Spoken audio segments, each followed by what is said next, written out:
When I first saw Do Princesses Dream of Magic Sheep, I rather enjoyed the deeper look into Luna's struggles and motivations, her lingering guilt from becoming Nightmare Moon, her desires to never give in to that darkness ever again, even if that meant she's literally punishing herself with mental and emotional pain. And the lesson of learning to forgive yourself before you can move on was, in my opinion, very strong and very uplifting. But afterwards, I discovered that more than a few other fans actually don't like the episode, with many of their complaints surrounding the idea that Luna created the Tantabus intentionally, instead of it being some kind of outside force feeding off of her guilt. After watching Firebrand's video on the subject, I was rather intrigued by many of the points he brought up, especially the idea that Celestia really should have been involved in the story to bring out a far more heartfelt resolution. After all, we've already seen firsthand all of the guilt Celestia felt over banishing her sister, and I can agree with that sort of change to the overall story.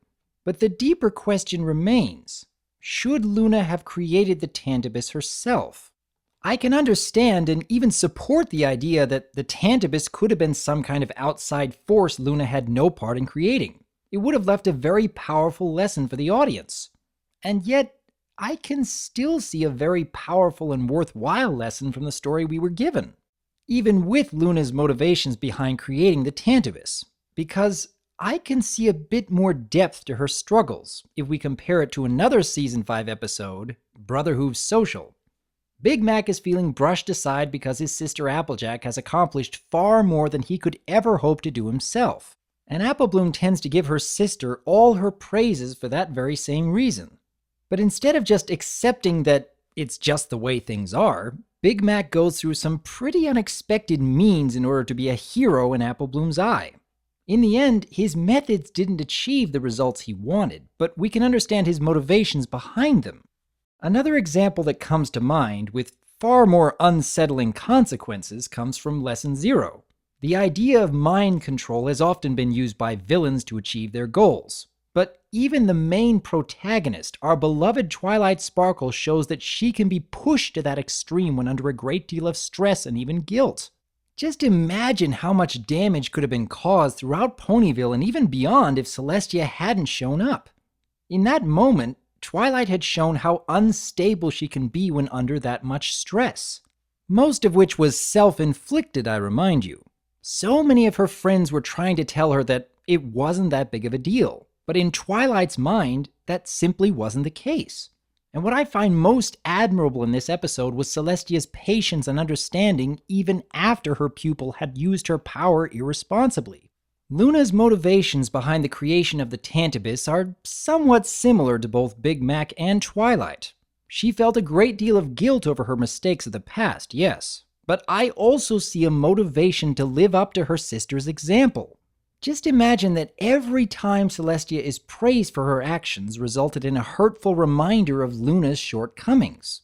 In part, I believe this is why Luna has scaled back some of her more quirky personality traits from Luna Eclipsed, and instead has spent so much time with the CMC.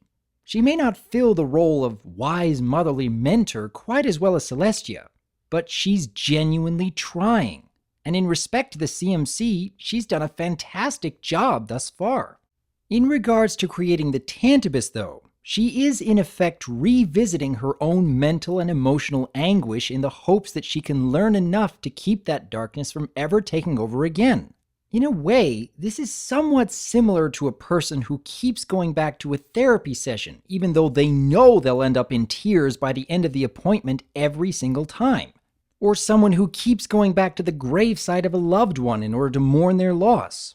In many cases, these individuals genuinely believe they are helping themselves to become a better person, because, at least in part, they feel responsible for the tragedy that befell them, or those around them, and thus cannot move on until they learn something essential from the experience. The methods Luna used in Do Princesses Dream of Magic Sheep caused more harm than help in the long run, as this very episode showed. And the lessons of learning to forgive yourself, as well as not facing the struggle alone, are still very powerful and inspiring to me. Yes, Luna was using an extreme method in the hopes of becoming a better pony. But there is also the other extreme of running away from your problems, like what we saw in The Lion King. In both cases, the solutions these characters came up with caused more harm than help in the long run. In the end, they learned to let go of the guilt caused by their weakness. Could the story be worthwhile if the Tantabus was an outside force feeding off of Luna's guilt? Absolutely.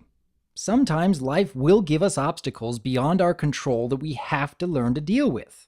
However, I still see a very effective story with Luna creating the Tantabus herself, because, much like with some of the very worst kinds of depression, a lot of the negative feelings can be self-inflicted. In many ways, we are our own worst enemies. I hope a story like Do Princesses Dream of Magic Sheep will help many others see the dangers of facing such great struggles alone, even with the best of intentions behind them, wanting to be just as strong and capable as those we admire most of all. In the end, we're all human. We are flawed, and we do struggle. We must indeed learn from our past mistakes, but we must also learn to forgive our own weaknesses. What do you think? I am Dr. Wolf, and I look forward to hearing from you.